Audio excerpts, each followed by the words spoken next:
Hi everybody, welcome back to story time. I'm so glad you're here. And the noise that you hear is my dishwasher. It's Friday afternoon, and although it's 70 degrees here in Georgia, I thought I would read you guys another snowman story. And Shadow is here, so you will probably hear him meowing very soon because he likes to be in the background. So today we are going to read The Littlest Snowman. And this is my copy of this book from when I was a little girl. And it's written by a man named Charles Tazwell. He also wrote it is my favorite children's book called The Littlest Angel. And I just love this book. And so when I was a little girl, I fell in love with The Littlest Snowman, and I still love it today. So I hope that you will enjoy it as much as I enjoyed it when I was a little girl and even today. But before we get started, let's do our greetings, and we have to do our word by Dr. Anderson. So first, let's say our names so we can all get to know each other. So when I say two, I want you to tell me your name. You ready? 1, 2. Claudia, or you can call me Sissy. Now, let's say hi to our friends, Michaela and Journey and Caleb and Harrison and Margot and Erica and Faith and Kendall and our friends in Miss Elwood's class and all the boys and girls that are listening. I'm just so happy you're here. So we are all the way up to the M words in Miss Anderson's book. M is for marvelous and motivated and mellow and megastar and magnificent and many other magical M words. Shadow is playing on the glass. Want to see Shadow real quick? Good, Shadow. He is sitting on the back of a chair, looking out the window, playing with the birds. Anyway, and remember, boys and girls, you are more than an M word. You are amazing. And you are awesome. And you are brave and beautiful. I want you to pat your chest when you say these words. Say, I am charming, and I am cool, I'm creative, and I am delightful and dependable and dazzling and dedicated, and I am excellent and enthusiastic and elegant, and I'm fearless and friendly and funny and fabulous, and I am genuine, and I'm a genius, and I'm good natured, and I'm helpful and huggable and hardworking too. I am intelligent and innocent and impressive and imaginative, and I'm joyful and jolly and jazzy too. I'm kind-hearted, and I'm knowledgeable, and I'm keen,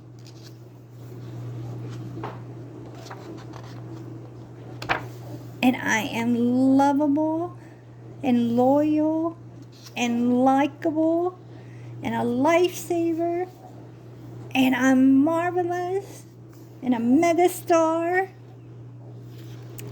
And you'll have to come back for our next book to find out all our N words. And remember, boys and girls, you are all of these words and more. So before we get started, I need to get something to drink.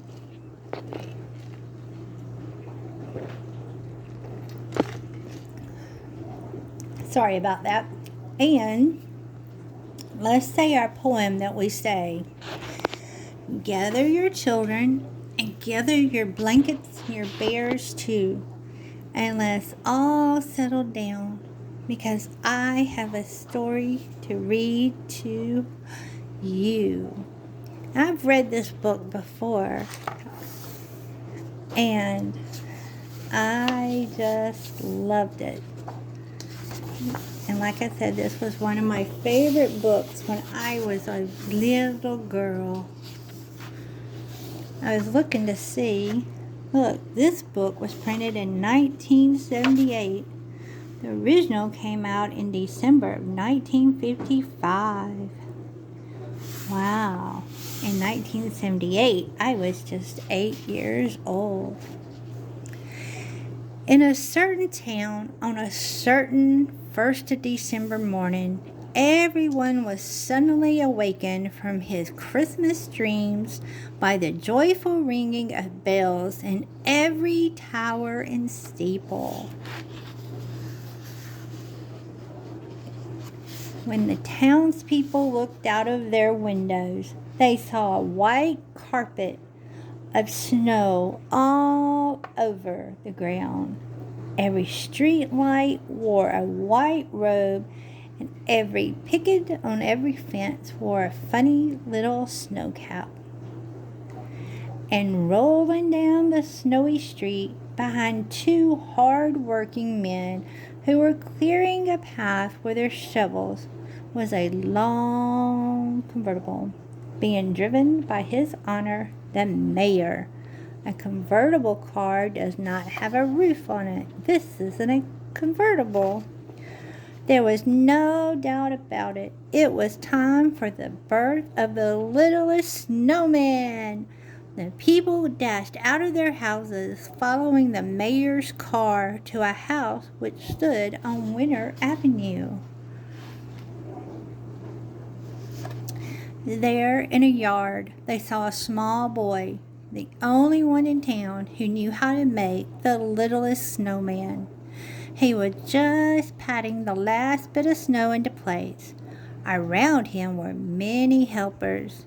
Grandfather Squirrel had held the little snowman's old brown hat. Can you point to it?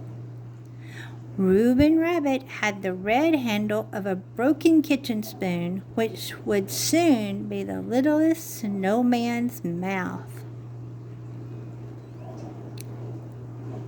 Mr. and Mrs. English Sparrow carried 2 pieces of coal for the eyes, and Marmaduke Mouse had a blue marble, which would be the nose.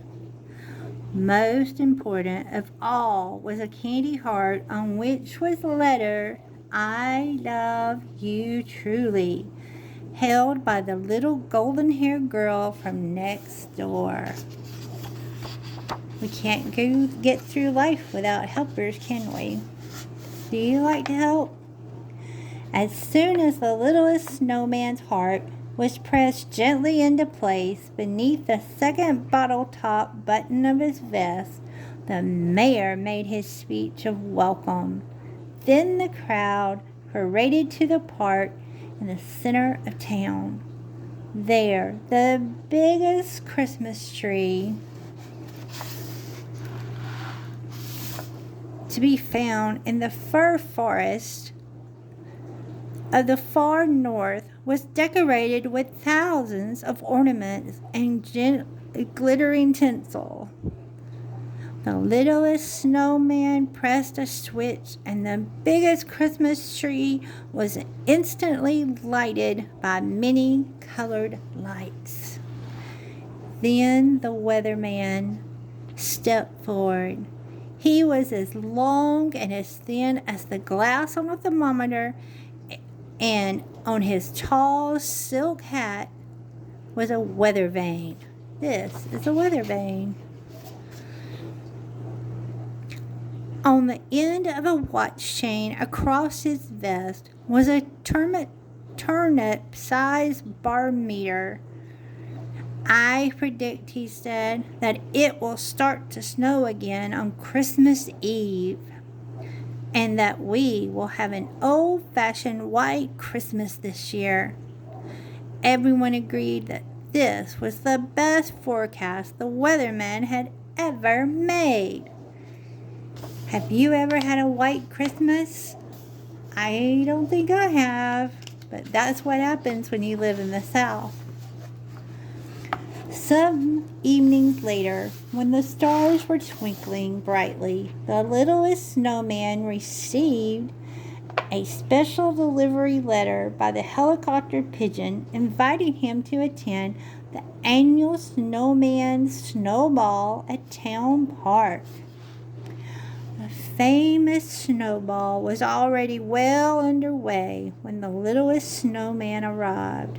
He lost no time in joining the snow ladies and the snow gentlemen who were waltzing gracefully to the sleigh bell music.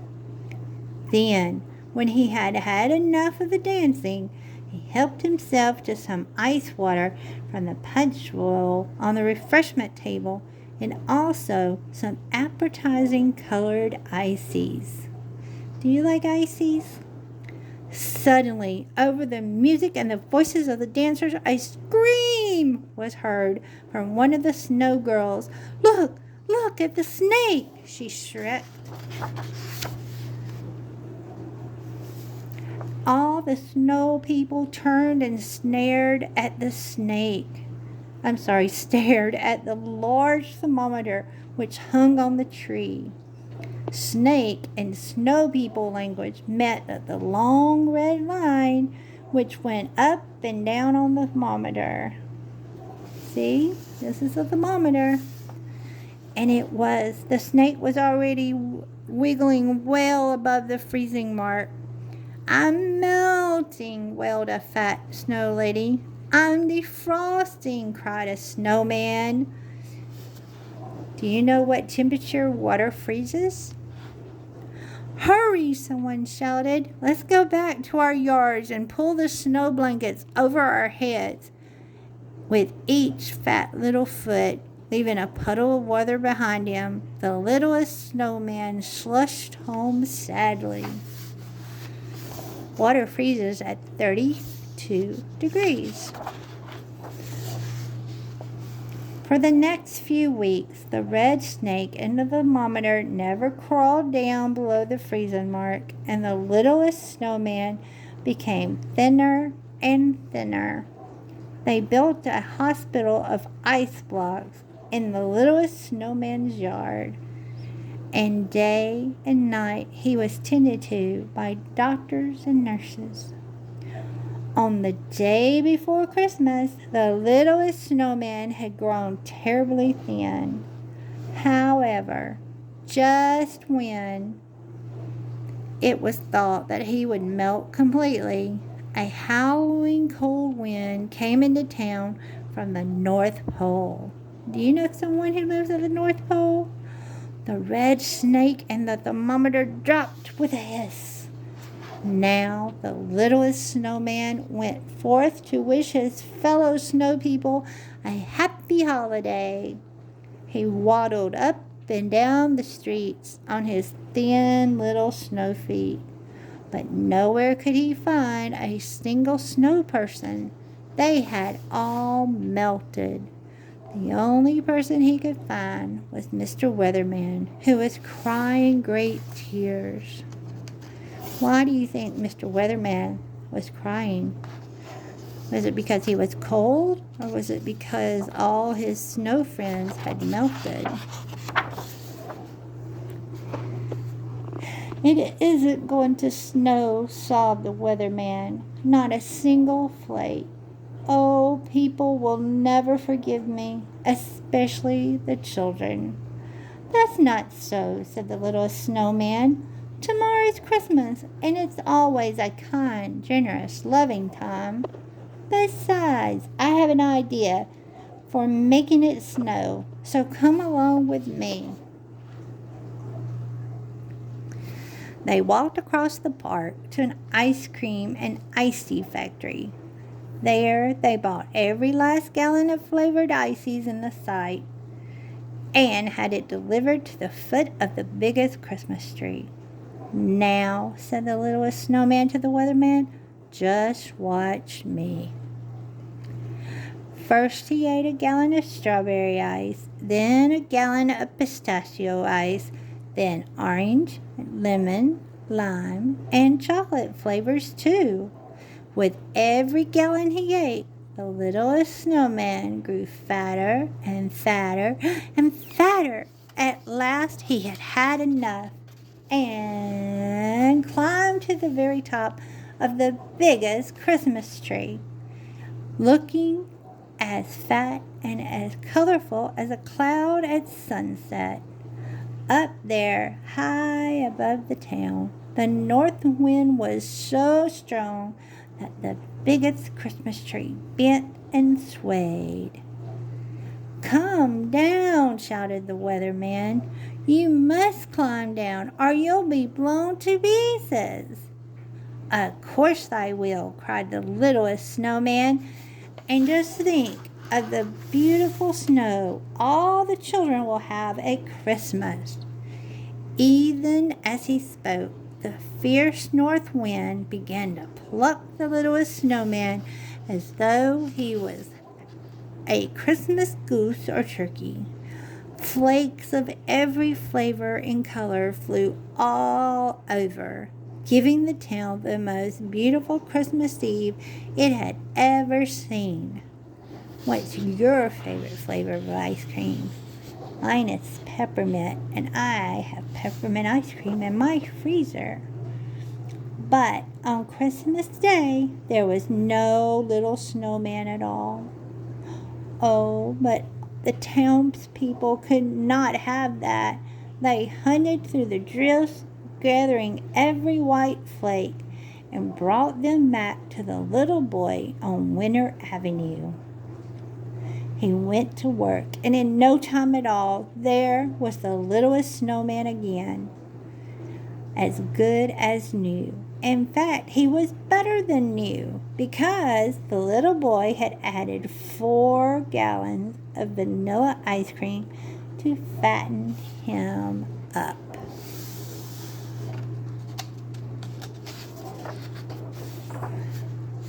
And when the candy heart was discovered to be still on top of the biggest Christmas tree, the townspeople lifted the littlest snowman up through the branches and put his heart back in the place right there.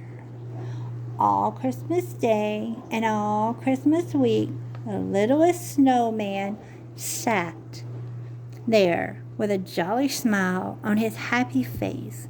His candy heart beat, "I love you truly," so loudly that it could be heard in every corner of town.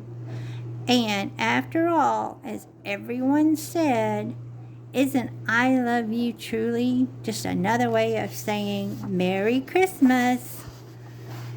Did you enjoy that story? I know I did. And I know it's a little late or a little early for Christmas books, but I wanted to read another snowman book, and I have a Valentine's Day book coming up soon, and so we'll read it the week of Valentine's Day. So thank you for coming and spending time with me, and I can't wait to see you all again very soon. Bye, everybody. Stay sweet.